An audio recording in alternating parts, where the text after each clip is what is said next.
Nous avons le plaisir d'être avec Jean Peyrelevade. Merci beaucoup, Jean, d'être avec nous. Merci de Euh, m'accueillir. Jean, alors, je vais vous présenter en quelques mots parce qu'il y aurait énormément de choses à dire, mais pour résumer, en fait, vous êtes un ancien haut fonctionnaire et vous avez notamment, dans les années 80, été le conseiller économique du Premier ministre qui était Pierre Mauroy, et vous avez très bien connu donc cette période où la gauche rassemblée a pris le pouvoir et où il y a eu une réalité euh, qui s'est présentée devant la gauche, qui est celle du budget et de l'économie. Et ça tombe bien parce que justement l'économie, c'est votre sujet, Jean. Oui, Et d'ailleurs, j'invite ceux qui nous écoutent à aller lire votre tribune publiée donc la semaine dernière dans l'Express, où vous expliquez qu'en fait la référence à 1936 et 1981, justement par le nouveau Front populaire, en fait c'est une inculture historique, c'est une exactitude, c'est même, alors je me permets de le dire, mais un mensonge, parce que déjà le contexte historique n'est pas du tout le même, c'est ce que vous expliquez mhm. bien dans l'article, mais c'est aussi que aujourd'hui, en 2024, nous nous présentons face à une véritable impasse budgétaire. Et cette impasse, c'est parce qu'on a une épée de Damoclès qui s'appelle la dette publique, la dette française.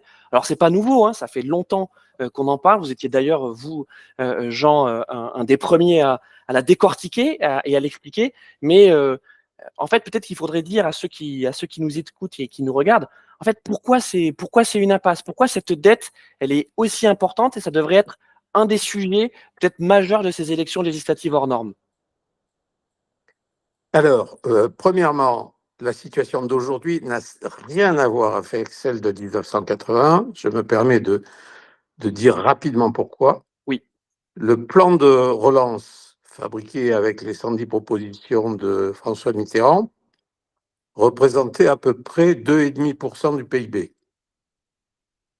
Les 150 milliards chiffrés dans le nouveau programme du soi-disant nouveau Front républicain, ça représente 5% du PIB, c'est-à-dire 2 fois plus.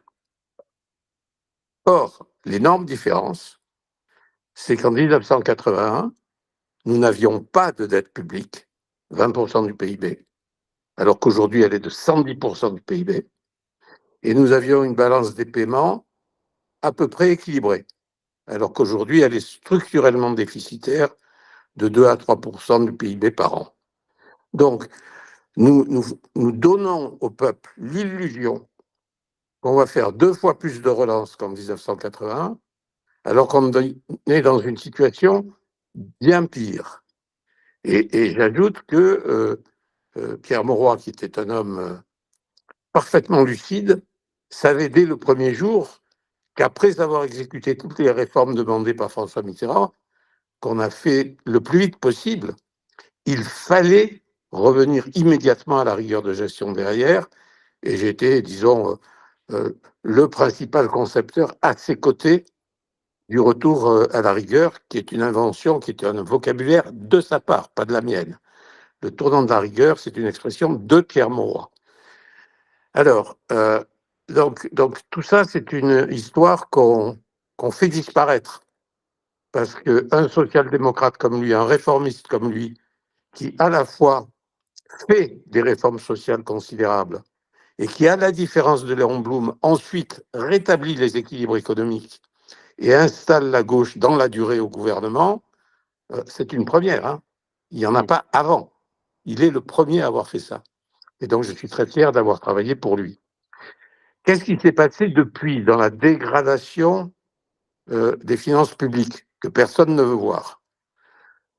euh, Je vais faire d'ailleurs ma prochaine tribune des Échos probablement sur ce sujet, en reprenant quelques idées d'un ami qui est Jean-Pascal Beaufret, qui a aussi travaillé dans des cabinets de gauche, à peu près à la même époque que moi, et qui est un très grand expert des finances publiques. Qu'est-ce qu'on cache aux Français? Presque tous les hommes politiques, sauf, je pense, Édouard Philippe et Bernard Cazeneuve. Vous voyez, j'en prends un de chaque côté. Depuis 7 ans, les finances publiques, le déficit public a augmenté de 800 milliards, c'est-à-dire à peu près d'un quart de la dette totale actuelle. Il a augmenté la dette totale actuelle à peu près d'un quart en 7 ans. C'est bien, hein, Oui, et Jean, ce qu'il faut dire aussi, c'est que c'est pas uniquement lié au Covid. C'est que Non, c'est non, non, l'arbre non, qui non, cache la j'y forêt, le viens, Covid. j'y Ouais. viens, j'y viens. Donc, il y a 800 milliards de dettes supplémentaires d'euros. Sur les 800 milliards, les crises n'en expliquent que le quart, 200 milliards. Et l'essentiel, la plus grosse partie, 40%, 40%, c'est-à-dire à peu près 320 milliards, c'est-à-dire 50 milliards par an à peu près, c'est-à-dire 2% du PIB, hein, donc on est dans des chiffres considérables, c'est le déséquilibre des prestations sociales. Ce déséquilibre des prestations sociales, par définition, les prestations sociales, elles devraient être équilibrées, puisque la retraite, la santé, les actifs payent pour les retraités, les bien portants payent pour les malades, c'est de la solidarité, et tout ce qu'on ne paye pas, on le renvoie sur les générations futures, ce qui explique peut-être le mécontentement des jeunes générations aujourd'hui et leur penchant exagéré à mes yeux pour le Rassemblement national, hein, qui fait des promesses illusoires, qui va tout régler. Donc, ce rééquilibrage des prestations sociales est une condition sine qua non de rééquilibrage des finances publiques.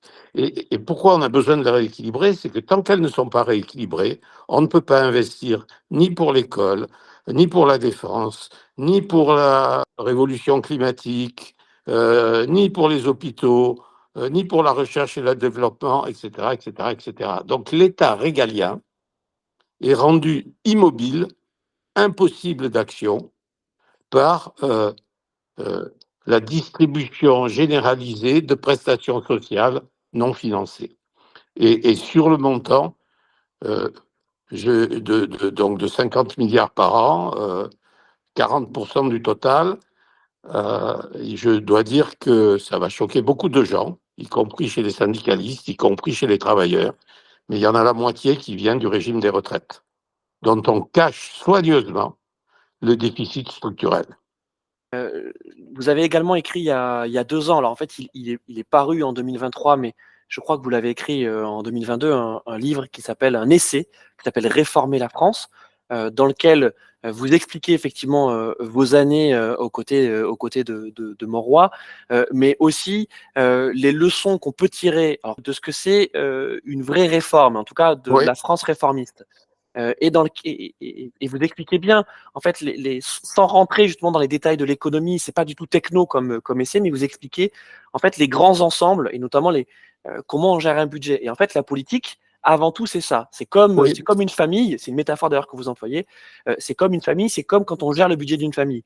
oui, Quelles sont nos recettes? Et puis ensuite, une fois que on sait combien on a, eh bien on va prendre des décisions sur les types de dépenses qu'on va faire. Mais on ne pourra pas avoir une approche généraliste parce que sinon, on va saupoudrer. Pour vraiment avoir de l'action, vous dites qu'il faut avoir des investissements qui sont francs dans des secteurs. Or, là, on a 80% en fait, de notre budget qui passe, qui est déjà fléché vers les prestations sociales. Donc, en fait, il n'y a que oui. 20%, et enfin, je vous cite, hein, il n'y a que 20% en fait de notre budget qui sert de variable d'ajustement. Donc, en fait, toutes les propositions qu'on peut voir, là, notamment les propositions économiques, en fait, elles ne jouent que sur ces 20%-là, c'est-à-dire rien Oui, du tout.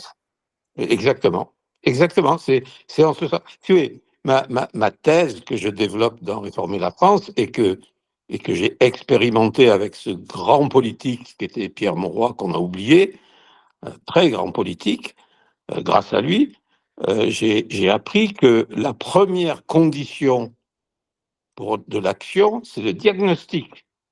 Donc, quand on lui disait, voilà le problème qu'on a, il ne croyait pas comme ça. Il me disait, expliquez-moi. Et donc, il nous forçait à aller jusqu'au bout du diagnostic. Et une fois que vous êtes au bout du diagnostic, vous pouvez commencer à penser à l'action. Et donc, vous avez complètement raison. Si le diagnostic est que c'est les prestations sociales qui causent le déficit, c'est pas en grattant sur les dépenses de l'école, les dépenses de fonctionnaires, de nombre de fonctionnaires, ou la soi-disant réduction comment dire, du désordre d'État, qu'on va améliorer les choses. On va couper dans des dépenses qui sont des dépenses essentielles. C'est pas, pour reprendre un mantra de gauche, hein, c'est pas en coupant les subventions à la recherche et développement des entreprises qu'on va améliorer la situation du système productif. C'est d'ailleurs une autre donnée absolument fondamentale à gauche, en particulier, mais pas seulement, c'est que les Français, on leur explique pas assez que, avant de parler de distribution de richesse, d'inégalité, de qu'est-ce qu'on donne à un tel, de qu'est-ce qu'on donne à tel autre, comment on subventionne, comment on aide, il faudrait peut-être réfléchir à comment on produit les richesses. Parce que si on ne produit pas de richesse, ben par définition, on n'a rien à distribuer. Qui aujourd'hui parle réellement de l'état de notre système productif? Mm. Personne. Donc, à nouveau, déni de réalité, refus de diagnostic. Alors Jean, évidemment, alors ceux qui vous connaissent un petit peu, moi j'ai cet honneur, mais vous êtes un vrai social-démocrate pur jus. Oui, oui. Euh, et alors là, on a effectivement été sur le terrain économique, mais peut-être est-ce qu'on peut expliquer de manière très simple pourquoi la dette publique c'est une impasse? Pourquoi c'est si important? Parce que finalement, vous voyez, on peut dire aux Français, vous voyez, il y a 15 ans, on était à 1000 milliards d'euros de dette. Là, maintenant, on est à 3000 milliards d'euros de dette. Finalement, ces chiffres, ça ne veut pas dire grand-chose. Mais qu'est-ce que ça signifie concrètement pour notre avenir? Je vais vous dire, il y a pas de réponse évidente dans le temps. Parce que ce qui se passe dans l'histoire, je vais revenir par exemple, à l'histoire de la République de Weimar, hein, parce que l'effondrement de la République de Weimar, dû à l'inflation, dû à l'excès de dette, c'est ça qui a favorisé l'arrivée d'Hitler au pouvoir. Donc, ce n'est pas un phénomène neutre, hein, ou indifférent. Mais quand vous avez un prêteur qui vous prête de l'argent, que ce soit le banquier d'à côté, que ce soit un prêteur international, que ce soit un État étranger, quel que soit le prêteur, pendant longtemps, il vous fait confiance. Et pour l'instant, le cher monsieur Bruno Le Maire, il se contente de dire la dégradation de la note de la France, ça n'a aucune importance puisque les prêteurs sont toujours là. On est passé de 18 à 17 en note. Mais ce qui se passe, c'est que pour des motifs qu'il est difficile d'expliciter de manière scientifique, il y a un moment, c'est comme dans la vie, presque dans la vie de couple, si je puis dire, hein, dans la vie de Oui. famille à nouveau. Il y a un moment où la confiance disparaît. Et la personne qui vous prêtait sans problème jusqu'au dimanche soir, le lundi matin, elle vous dit je ne vous prête plus. Et donc vous passez brusquement, c'est ça les crises monétaires, Mm. vous passez brusquement d'une situation qui vous paraît calme et tranquille à une situation où vous n'avez plus du tout de ressources. Et Ah, là, c'est le drame. Ce qui s'est passé en Grèce. Rappelez-vous ce qui s'est passé en ouais. Grèce. Du jour au lendemain, la Grèce était en faillite. Et donc, en fait, c'est une question de confiance. C'est-à-dire que C'est une question de euh, confiance, c'est ça, c'est complètement. que on vous fait plus confiance dans votre capacité à pouvoir rendre l'argent qu'on vous a prêté. Exactement, exactement. Et on ne fait plus confiance dans votre capacité, on ne fait plus confiance dans votre économie à fabriquer les richesses nécessaires. C'est d'ailleurs pour ça que l'arrivée du Rassemblement national au pouvoir serait une catastrophe, à mes yeux, immédiate sur les problèmes de la dette. Immédiate. Oui, parce qu'on se retrouverait effectivement dans ce problème de confiance Immédiat. immédiat. Mm. Immédiat.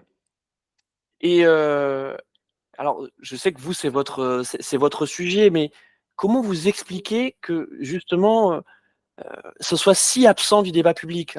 Alors vous, Jean, ça fait longtemps que vous en parlez, mais je vais dire, il suffit de remonter jusqu'à la crise des subprimes, jusqu'à Oui, 2007-2008, où c'est oui. vraiment devenu quelque chose d'essentiel. Qu'est-ce qui s'est passé pour que ça ne ressurgisse que maintenant, en 2024, et encore de manière un petit peu parcellaire? Parce qu'il y a l'idée politique Oui. que la France est un grand pays. Je rappelle qu'on fait 3% du PIB mondial, hein, donc grand pays, il faut pas... Bon, que c'est un grand pays en Europe, c'est un peu plus vrai, et que donc toute difficulté française éventuelle trouvera des solutions européennes. Hmm. Seulement, comment peut-on dire ça alors qu'on est en même temps, je parle du Rassemblement national et de M. Mélenchon à l'autre côté, alors qu'on est en même temps opposé au développement européen.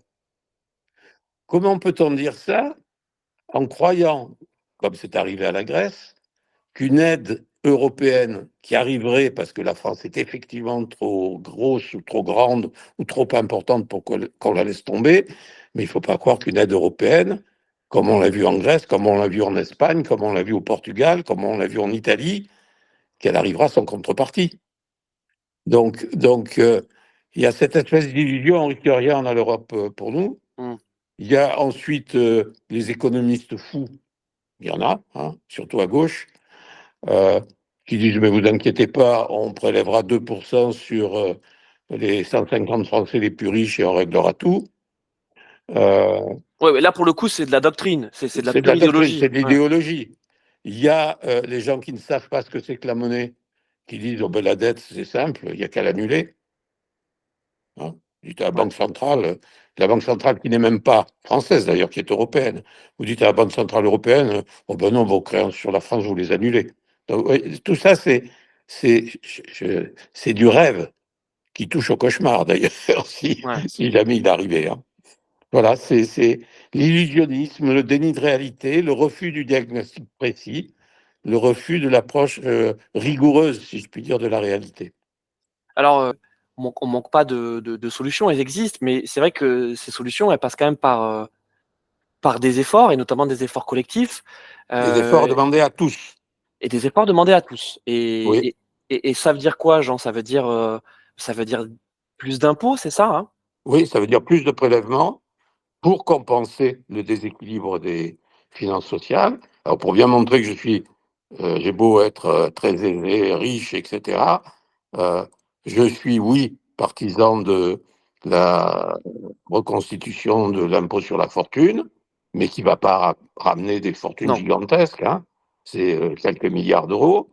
Je suis d'accord pour qu'on augmente le barème de l'impôt sur le revenu, mais là aussi, il y a des règles constitutionnelles qu'on ne peut pas dépasser, que tous les gens volontairement ignorent, mais vous ne pouvez pas faire payer par un ménage un impôt supérieur à 75% de son revenu, parce que c'est anticonstitutionnel. Euh, En et plus d'être suicidaire, hein, mais en plus d'être suicidaire, en plus, ouais. parce que naturellement, vous savez qu'il y a déjà des gens riches qui commencent à dire euh, dans les radios, dans les télés, Oui. qu'ils envisagent de partir à l'étranger. Hein. Il Mm. suffit qu'on parle de ça pour que ce ne sera jamais mon cas. Moi, j'accepte de payer plus d'impôts sur le revenu parce que je suis social-démocrate, mais c'est pas ça qui va sauver la France. Et il va falloir euh, les recettes sociales, c'est quoi? C'est la CSF. Hein. Il va falloir augmenter la CSF pour tout le monde, avec peut-être une progressivité du barème. Voilà. Voilà. Non, mais alors, Jean, enfin, c'est sûr que c'est pas, on va dire que c'est pas très sexy comme discours, mais il faut juste se rendre compte que euh, pour éviter l'effondrement, parce que là, on peut vraiment parler d'effondrement, Oui, euh, il faut qu'il y ait cet effort collectif de oui, tous, hein, oui, c'est ça que ça veut dire, pendant plusieurs années, peut-être quelques décennies, pour justement nous permettre d'avoir ensuite la marge de pouvoir assumer les choix sociétaux que l'on a envie de oui. faire. Je ne dis pas quelques décennies, hein. Je suis plus Non? optimiste que ça. Si D'accord. on était sérieux, un bon diagnostic, un effort, c'est un effort, à mon avis, provisoire, de l'ordre d'un quinquennat, 5 ans. Mais il faut trouver le gouvernement, je ne parle pas du président, il faut trouver le Ouais. gouvernement qui s'attaque à ce problème et qui soit capable de l'expliquer aux Français. C'est 5 ans pour redresser la barre, c'est ça, hein? 5 ans pour redresser la barre. Voilà. On a 5% de déficit annuel. Il faudrait descendre Il faudrait descendre à 1 à 2%. Vous voyez, c'est de l'ordre de 1% par an. 1% par an, c'est 30 milliards par an, 5 ans, on doit y arriver. Parfait. Bon, merci beaucoup, Jean. C'était riche. Voilà, je vous en Voilà, prie. c'était super. Je vous souhaite une excellente soirée. Vous aussi. À bientôt. Au revoir, À Jean. bientôt. Au revoir. Merci.